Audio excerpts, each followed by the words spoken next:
Hi everyone, this is Vishnu for Think Tech TV. So I had a old laptop and it has become very slow. So I'm going to replace the normal hard disk with the solid state drive.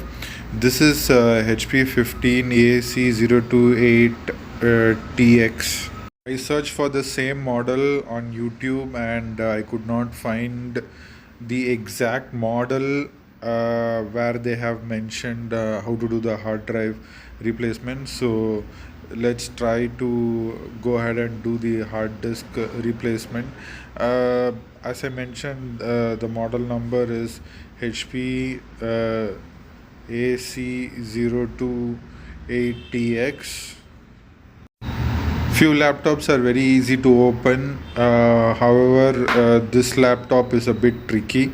So I'm going to walk you through the steps on, removing the base cover. So as I have shown you, please go ahead and remove all the screws from the corners, from the battery bay. This is fairly easy to notice. As well as there is a screw. Actually, there is a drive for this laptop, so you have to remove the screw over here and then just pull the drive out of the laptop, and make sure you save the screws in one location because it is very important. So just pull it out, it will come out easily once you have removed the screw from the back. Also, I checked online and I found Samsung Evo this solid state drive to be compatible. So if you are replacing a solid state drive, just go online and make sure it is compatible with your laptop before you purchase it and replace it. Okay, once you have removed the screws from the back, the next part is a bit tricky. You have to be careful, and you should open from the corners. You might have,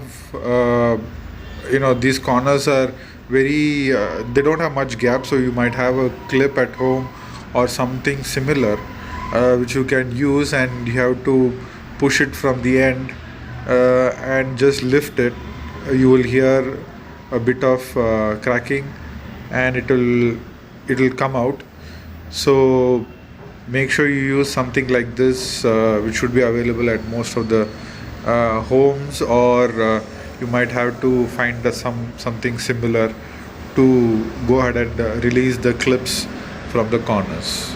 So once you have done it, make sure it is ejected from the sides, from all the corners near the hinges at the top where the LCD screen connects.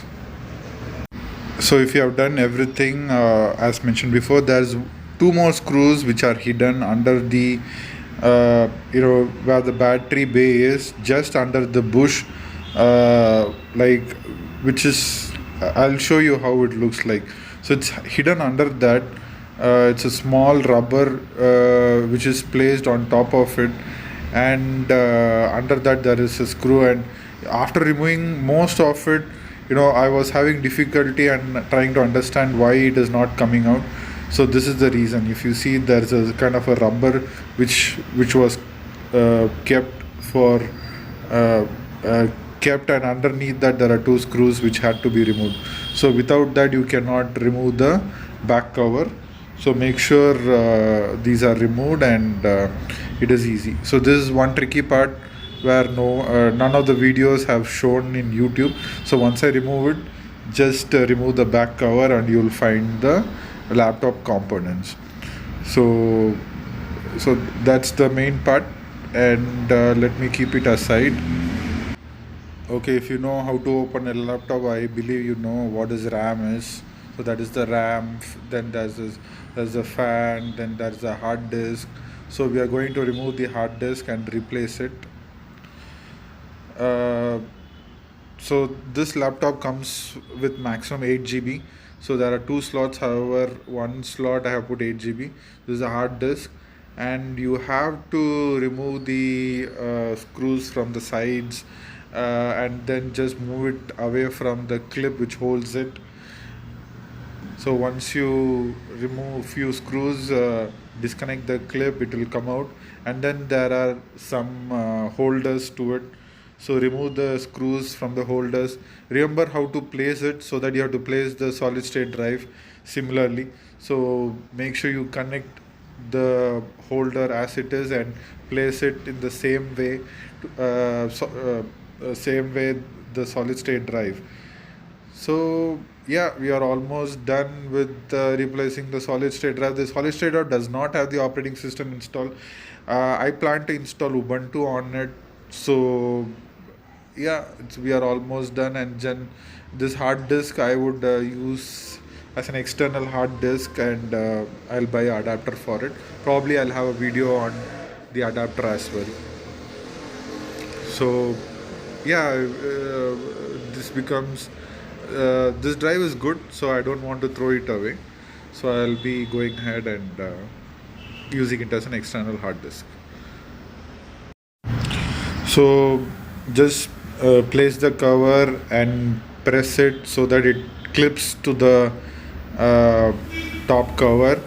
uh, most it will, you'll have a clicking sound. So just press it, and it will get seated properly.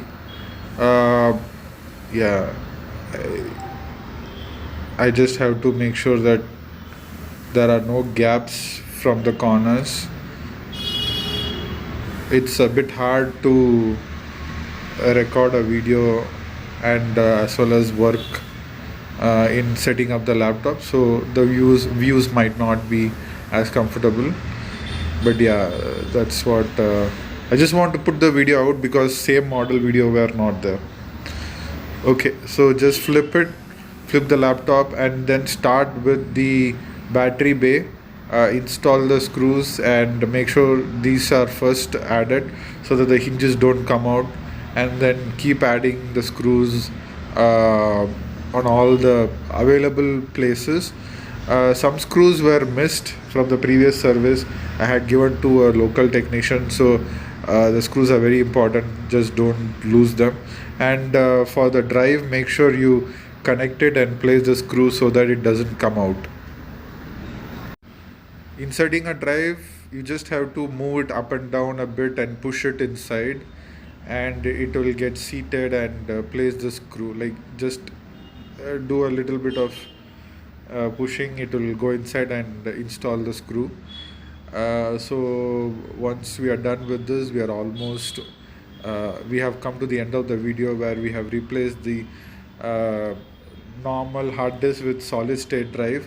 Again, I mentioned that do go online and check if your laptop supports it, and then buy the respective solid state drive. I have bought 500 GB solid state drive for this HP laptop, which is actually working well. I have installed Ubuntu and Ubuntu 22 actually, and it is working well.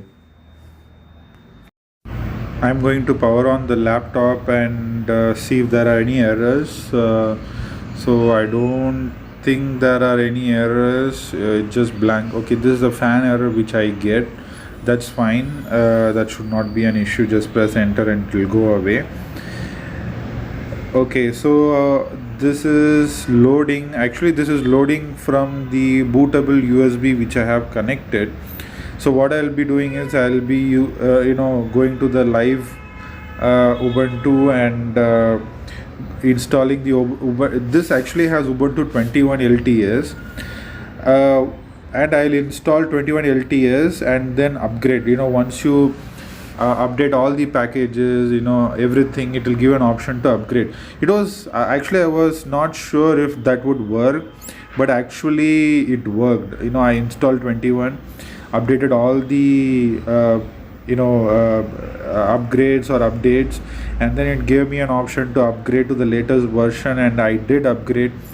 And there were no issues. It just took some time, depends on your internet speed. So it was fairly simple, because I didn't want to reinstall a new bootable 22 on this and then upgrade. So yeah, anyone wants to upgrade you can do in this manner. At this point it is loading, and then I will continue. So that's it. Thanks for watching this video. If you like the video, like, comment, subscribe, and until next time, Vishnu from Think Tech TV.